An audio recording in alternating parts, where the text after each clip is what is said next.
இப்போ நாம் பார்த்துக்கிட்டு இருக்கக்கூடிய ஒரு தலைப்பை பார்த்தீங்கன்னா, மே மாதத்துக்கு உண்டான மாத பலன்களை பற்றி தான் இந்த காணொலியில் பார்த்துட்ருக்குறோம். இந்த மே மாதம் மேச ராசியில் பிறந்த உங்களுக்கு எந்த மாதிரியான ஒரு மாற்றங்களை கொடுக்க போகிறார்? பொதுவாக பார்த்தீங்க அப்படின்னா, காலச்சக்கரத்தின் முதலாவது ராசி தான் மேச ராசி. இந்த மேச ராசியாதிபதி செவ்வாய் பகவான் மங்களக்காரகன் தான் உங்கள் ராசிக்கே அதிபதி. இப்போ இந்த மாதத்தில் பார்க்கும்போது இந்த மே மாதம் உங்களுக்கு எந்த மாதிரியான ஒரு மாற்றங்களை கொடுக்க போகிறாரு அப்படின்னு பார்த்தா, கண்டிப்பாக உங்களுக்கு 11ஆம் தேதி வரைக்கும் கொஞ்சம் சிரமமாக தான் இருக்கும். 11ஆம் தேதியில் இருந்து உங்களுக்கு சூப்பராக இருக்கும். அப்போ எனக்கு தெரிஞ்சு இந்த மே மாதத்தில் ஒரு 10 நாள் கொஞ்சம் சிரமமாக இருக்கும். ஏன்னா உங்கள் ராசியாதிபதி இப்போ எங்கே இருக்கிறாருன்னா, உங்கள் ராசிக்கு 12ஆம் இடத்துல உட்காந்துருக்கார். 12ஆம் அப்படின்னா மீன ராசியில் இருக்கார். 12ஆம் இடம்ன்றது விரயஸ்தானம். பொதுவாக அதாவது 6, 8, 12 இந்த 6, 8, 12 உட்கார்ற கிரகம் வேலை செய்யுமா அப்படின்னு பார்த்தா நிச்சயமாக வேலை செய்யாது. அப்போ உங்களுடைய ராசியாதிபதியே இப்போ 12ஆம் இடத்துல போய் மறைஞ்சு நிற்கிறதுனால முதல்ல 10 நாளைக்கு கண்டிப்பாக உங்களுக்கு, அதாவது தொழில் ரீதியாக சில தடைகள் இருக்கும்.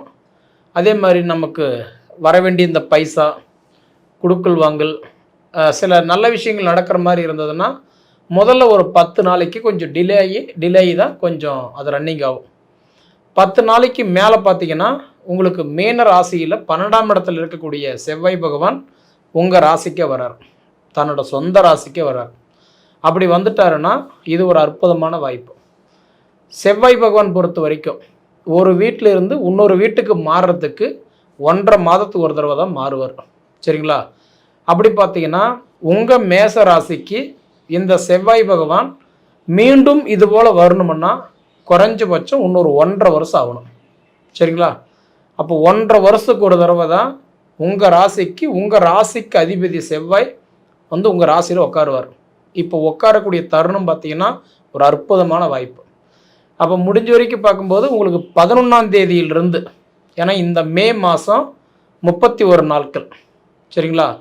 அப்போ உங்களுக்கு இந்த 22 நாளுமே உங்களுக்கு சூப்பராக இருக்க போகுது. சரிங்களா? அப்போ இந்த 10ஆம் தேதிக்கு மேலே 11ஆம் தேதியிலிருந்து 31ஆம் தேதி வரைக்கும் போது 22 நாட்கள் இல்லையா? இந்த 22 நாட்களில் நிறைய பேருக்கு இந்த தொழிலில் இருக்கிற தடைகள் கண்டிப்பாக விலகும்.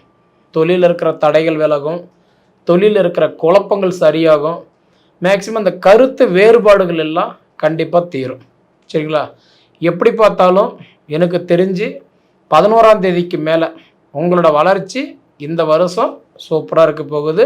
குறிப்பாக இந்த மாதம் ரொம்ப ரொம்ப சூப்பராக இருக்க போகுது. காரணம் என்னென்னா, உங்கள் ராசியாதிபதியே உங்கள் ராசிக்கே அவர் ஆட்சியாக உட்காரக்கூடிய தருணம் ஒரு அற்புதமான வாய்ப்பு.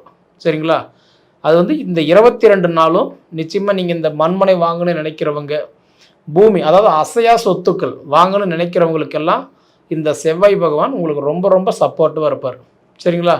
அதே மாதிரி பார்க்கும்போது உங்களுடைய ராசியிலேயே சூரியன் இருக்கார், புதன் இருக்கிறார்.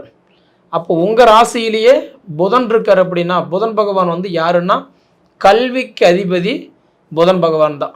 புத்திக்காரகன், ஞானக்காரகன், அறிவுக்காரகன் சொல்லக்கூடிய புதன் பகவான் இப்போ உங்கள் ராசியில் தான் இருக்கார்.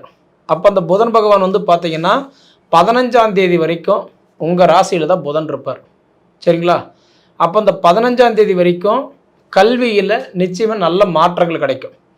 கிட்டத்தட்ட இப்போ நீங்கள் அதாவது எழுதியிருக்கக்கூடிய ரிசல்ட்டெல்லாம் பார்த்தீங்கன்னா உங்களுக்கு நல்லதாகவே உங்களுக்கு அமையப்போகுதுன்றதில் மாற்று கருத்து கிடையாது. அதே மாதிரி 15ஆம் தேதிக்கு மேலே உங்கள் மேச ராசியில் இருக்கக்கூடிய புதன் பகவான் அடுத்தது ரிஷப ராசிக்கு போகிறார், உங்களுக்கு 2ஆம் இடத்துக்கு போகிறார். அப்போ 2ஆம் இடத்துக்கு போகும்போது இந்த படிச்சுட்டு வேலையை தேடிட்டு இருக்கீங்க பார்த்தீங்களா, அவங்களுக்கெல்லாம் சூப்பராக இருக்கும்.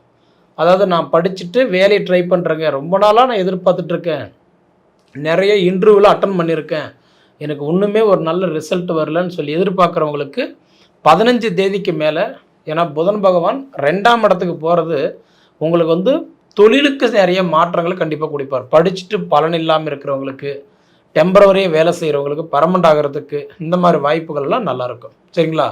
அதே மாதிரி அடுத்தது அந்த புதன் பகவான் எடுத்துக்கிட்டிங்கன்னா 29ஆம் தேதி அவர் வந்து அதாவது ரிஷப ராசியில் இருந்துட்டு அவரோட சொந்த வீட்டுக்கே மிதுன ராசிக்கே பெயர்ச்சாகிறார். அப்போ உங்களுக்கு தைரியஸ்தானத்துக்கு புதன் போயிடுவார். அப்படி போகும்போது நிச்சயமாக இந்த வேலையில் அதாவது வேலை பறிபோனவங்களுக்கெல்லாம் மீண்டும் வேலை கிடைக்கிறது. சொந்த வேலை செய்யணும்னு சொல்லி முயற்சி பண்ணுறவங்களுக்கெல்லாம் 29ஆம் தேதிக்கு மேலே நல்லாயிருக்கும். இதில் 3 விஷயம் என்னென்னா, இந்த மாதம் பிறந்து 14 நாள் வரைக்கும் புதன் வந்து உங்கள் ராசியில் இருக்கிறாரு பார்த்தீங்களா, அப்போ உங்களுக்கு வேலை வாய்ப்பில் நல்ல மாற்றம். 15ஆம் தேதியிலிருந்து 29ஆம் தேதி வரைக்கும் அவர் 2ஆம் இடத்துல இருந்து அதாவதுன்றது டெம்பரவரியாக வேலை செய்கிறவங்களுக்கு பர்மனெண்ட் ஆக்குறது, வேலையில் பிரச்சனை தீர்றது நல்லாயிருக்கும். அடுத்தது 29ஆம் தேதியிலிருந்து அந்த ஒரு 3 நாட்கள் அவர் வந்து தன் சொந்த வீட்டிலே போயிட்டாருன்னா நிச்சயமாக உங்களுக்கு நிறைய யோசனைகள் தோணும். எங்கே நம்ம வந்து தவறு விட்டோம், எங்கிருந்து நம்ம வந்து மிஸ் பண்ணணும், எதனால நமக்கு இவ்வளோ கஷ்டம் அப்படின்ற ஒரு கேள்வியெல்லாம் உங்களுக்கு அந்த இடத்துல கண்டிப்பாக வர ஆரம்பிச்சிடும். சரிங்களா? அதனால் எப்படி பார்த்தாலும் இந்த மாதம் உங்களுக்கு புதன் பகவான் சிறப்பாக உங்களுக்கு நல்ல பலன்களை கொடுக்க போகிறாரு. அதே மாதிரி தான் உங்கள் ராசி அதிபதியுமே உங்களுக்கு நல்ல சப்போர்ட்டிவாக இந்த மாதம் இருக்க போகிறாரு. இதில் மாற்றம் இல்லை. அடுத்தது வந்து பார்க்கும்போது சூரியன். இப்போ பொதுவாக சூரிய பகவான் வந்து ஒரு மாதத்தில் ஒரு வீட்டில் தான் இருப்பார். இது வந்து தமிழ் மாதம் முழுவதும் ஒரே வீட்டில் தான் இருப்பார். அதே ஆங்கில மாதம் அப்படின்னு எடுத்துக்கிட்டிங்கன்னா அதாவது 15 நாள் இந்த வீட்லேயும் 15 நாள் அடுத்த வீட்டில் மாறிடுவார் இல்லைங்களா? இப்போ வந்து பார்த்தீங்கன்னா 15 தேதி வரைக்கும் சூரியன் வந்து உங்கள் வீட்டில் தான் இருப்பார். ஏன்னா சித்திரை மாதம் இல்லைங்களா, 15 நாளும் பார்த்தீங்கன்னா உங்கள் வீட்டில் தான் சூரியன் இருப்பார். நெருப்பு ராசின்னு சொல்லக்கூடிய சூரிய பகவான் உங்கள் வீட்டில் இருப்பார். 15ஆம் தேதி பார்த்தீங்கன்னா அதாவது மேசத்திலிருந்து அவர் ரிஷபத்துக்கு மாறிடுவார். அப்படி மாறும்போது கண்டிப்பாக இந்த உடல் உபாதிகள் கொஞ்சம் சீராக வச்சுக்கிறது, தொழில் ரீதியாக இருந்த சங்கடங்கள் போய் அதாவதுன்றது மனக்குழப்பங்கள் போய் ஓரளவுக்கு அடுத்த கேட்டகரிக்கு போகிறதுக்கு என்ன ஒரு வாய்ப்போ அது இந்த சூரியன் உங்களுக்கு கொடுத்துட்டு தான் போவார். சரிங்களா? அதனால் இது வரைக்கும் நம்ம பார்த்த வரைக்கும் என்னென்னா இந்த மாதம் முழுக்க முழுக்க தொழிலுக்கு தான் உங்களுக்கு ரொம்ப நல்லா இருக்குது. சரிங்களா? தொழில் ரீதியான ஒரு மாற்றங்கள் எல்லாம் நிறைய கொடுக்கறதுக்கு ஒரு சான்ஸ் இருக்குது. அதே மாதிரி அடுத்தது பார்த்தீங்க அப்படின்னா உங்களுக்கு வந்து இப்போ வந்து சுக்கிர பகவான் உங்களுக்கு 2ஆம் இடத்துல தன் சொந்த வீட்டில் ஆட்சியாக இருக்கிறார். அப்போ சுக்கிரன் தன் சொந்த வீட்டில் ஆட்சியாக இருக்கக்கூடியது ஒரு அற்புதமான வாய்ப்பு. ஆனால் அந்த 13 தேதி வரைக்கும் அவர் வந்து தன் சொந்த வீட்டில் ஆட்சியாக இருப்பார். இது யாருக்கு நல்லா இருக்கும்னா மனைவிக்கு நல்லா இருக்கும். சரிண்ணா? சுக்கிரன்னா கோச்சாரத்தில் மனைவி. சரிங்களா? மனைவிக்கு நல்லா இருக்கும். அதாவது வந்து வேலை பர்மனெண்ட் ஆகிறது, வேலையில் மாற்றங்கள் கொடுக்கறது, ஹெல்த் விஷயமெல்லாம் சரியாகிறது, அதாவது அவங்களுக்கு வந்து நல்ல ஒரு சப்போர்ட்டாக இருக்கிறது. அதை கல்யாணம் ஆகாதவங்களாக இருந்தால் அப்படி நீங்கள் கேட்கலாம், அம்மாவுக்கு நல்லாயிருக்கும். சரிங்களா? அதனால் எனக்கு தெரிஞ்சு மாத கிரகம்னு சொல்லக்கூடியது இந்த 4 கிரகம் தான்.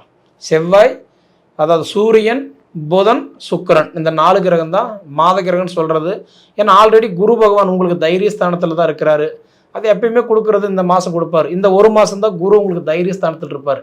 ஏன்னா அடுத்த ஜூன் 1ஆம் தேதி குரு பகவான் வந்து மிதுனத்திலிருந்து கடகத்துக்கு பயிற்சியாகிறார். தைரியஸ்தானத்திலிருந்து சுகஸ்தானத்துக்கு மாறுறாரு. சரிங்களா? அதனால் எனக்கு தெரிஞ்சு இந்த கல்வியில் மாற்றம் கொடுக்கறதுக்கு இந்த மாதம் நல்ல சான்ஸ் இருக்குது. தொழில் இருக்கிற தடைகள் விலகிறதுக்கு வாய்ப்பு இருக்குது.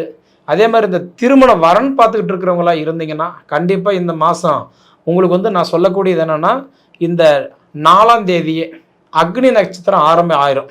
சரிங்களா? ஏன்னா இந்த மாதம் பார்த்துட்டிங்கன்னா 4ஆம் தேதி மே மாதம் 4ஆம் தேதி அக்னி நட்சத்திரம் ஆரம்பமாகுது. ஆனால் கிட்டத்தட்ட பார்த்தீங்கன்னா ஒரு 25 நாள் இந்த அக்னி நட்சத்திரம் இருக்கும். சரிங்களா? 4ஆம் தேதி ஆரம்பித்து 28ஆம் தேதி வரைக்கும் அக்னி நட்சத்திரம் உண்டு. அப்போ இந்த 25 நாள் மேக்சிமம் நமக்கு வந்து கொஞ்சம் சுப காரியங்களை அவாய்ட் பண்ணிக்கிறது நல்லது. பொதுவாகவே கொஞ்சம் அக்னின்னா கொஞ்சம் அதிகமாக இருக்கிறதுனால கொஞ்சம் ஹெல்த்து பார்த்துக்கிறதும் கண்டிப்பாக கொஞ்சம் நல்லது. அது போக இந்த மாதத்தில் 2 பௌர்ணமி, அதாவதுன்றது இன்னைக்கு இந்த மே மாதம் 1ஆம் தேதியும் பௌர்ணமி தான். அதே மாதிரி முடிகிற 31ஆம் தேதியும் பௌர்ணமி தான். ஆரம்பிக்கிற 1ஆம் தேதியும் பௌர்ணமி, முடிகிற 31ஆம் தேதியும் பௌர்ணமி. இந்த மாதம் 2 பௌர்ணமி வருது. அதனால் எனக்கு தெரிஞ்சு எப்படி தான் பார்த்தாலும் இந்த மாதம் மேசராசியில் பிறந்தவங்களுக்கு நிச்சயமாக நல்ல மாற்றங்கள் மட்டும் இல்லை, நல்ல அனுபவங்கள் கலந்த ஒரு ஒரு மாதமாக இந்த மாதம் இருக்க போகுது. கிட்டத்தட்ட எனக்கு தெரிஞ்சு அதாவது என்ன செய்யலாம் என்ன செய்யக்கூடாது அது மட்டும் நீங்கள் தெரிஞ்சு அதுக்கு தகுந்த மாதிரி சில விஷயங்கள் நீங்கள் பண்ண ஆரம்பிச்சிட்டிங்கன்னா இந்த மாதம் நிச்சயமாக உங்களுக்கு நல்லாவே இருக்கும். இது நீங்கள் அனுபவித்து பார்த்து சொல்லுங்கள். சரிங்களா? நன்றிங்க.